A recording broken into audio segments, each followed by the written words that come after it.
प्यारे सज्जनों, धन धन सतगुरु तेरा ही आसरा। आज हम शांतमत विचार चैनल पर त्रेता युग में कौरव और पांडवों के समय श्री कृष्ण जी एवं धृतराष्ट्र के बीच एक संवाद को सुनाते हैं। और जो पहले सच था आज भी सच है, कल भी सच रहेगा। कर्मों का हिसाब सबको देना ही पड़ता है। कोई लाख करे चतुराई, कर्म का लेख मिटे ना भाई। इसके साथ ही मैं जो अहंकार है उस पर भी इसी पोस्ट में ही चर्चा करेंगे कि मैं जो है हमारे लिए क्या सार्थक है, क्या हमारे लिए लाभप्रद है या नहीं है। आगे आप इस पोस्ट को शांति से सुने जी।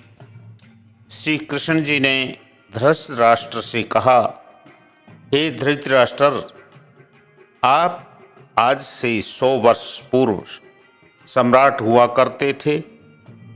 आज आपकी जो दशा है वह पिछले कर्मों के कारण है, क्योंकि कर्मों का हिसाब अवश्य देना पड़ता है। किसी को कर्मों का हिसाब हाथों हाथ मिल जाता है, किसी को 20 साल बाद और किसी को 100 साल बाद। इसका कोई निश्चित समय नहीं है। कोई लाख करे चतुराई, कर्म का लेख मिटे ना भाई। एक मूर्तिकार था, वह ऐसी ऐसी मूर्तियां बनाता था कि किसी को मालूम तक नहीं चलता था कि वह मूर्तियां हैं या सच में साक्षात खड़ा इंसान। एक दिन उसकी मृत्यु का समय आ गया। यमराज ने अपने दूतों को मूर्तिकार को लेने भेजा। मूर्तिकार को यमराज के दूतों के आने का पता चल गया। मूर्तिकार ने अपने जैसी 7 मूर्तियां और बना दी और 8वीं जगह खुद खड़ा हो गया। यमदूत चक्कर में पड़ गए कि इन सभी में मूर्तिकार कौन है। उस मूर्तिकार ने यमदूतों को चकमा दे दिया। यमदूत खाली हाथ चले गए। यमराज ने यह सब देखकर काफी क्रोधित हुए। यमराज ने कहा, आज पहली बार ऐसा हुआ है कि मेरे यमदूत खाली हाथ चले आए। उन्होंने यमराज से कहा कि महाराज, हम 8 मूर्तिकारों को देखकर चकित रह गए कि उनमें से किसको लाने भेजा गया है। सभी हूबहू एक जैसे खड़े थे। यह हम समझ नहीं पाए कि किसको लाना है।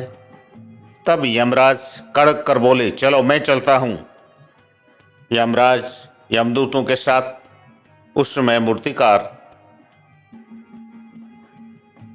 को लेने के लिए साथ चल पड़ते हैं।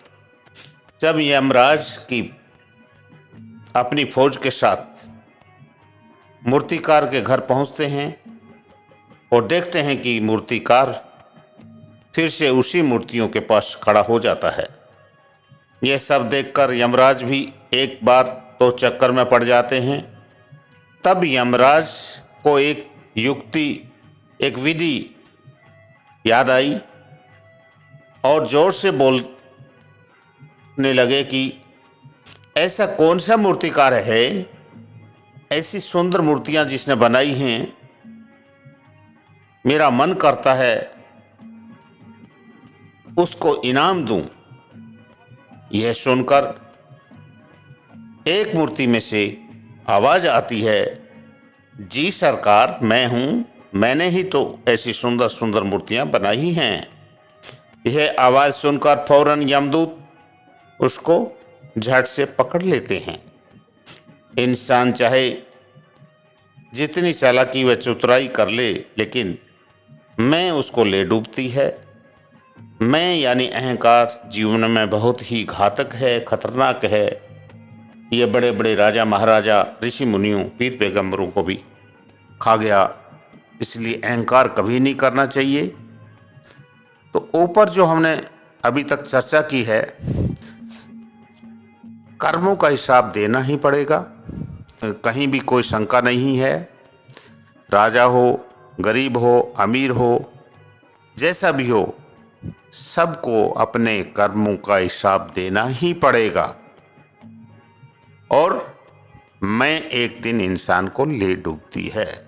इसलिए हमेशा शीतलता के साथ व्यवहार करना चाहिए, हमेशा नम्र रहना चाहिए और कर्म अपने सुधारने चाहिए, क्योंकि कर्मों का लेखा तो देना ही पड़ेगा।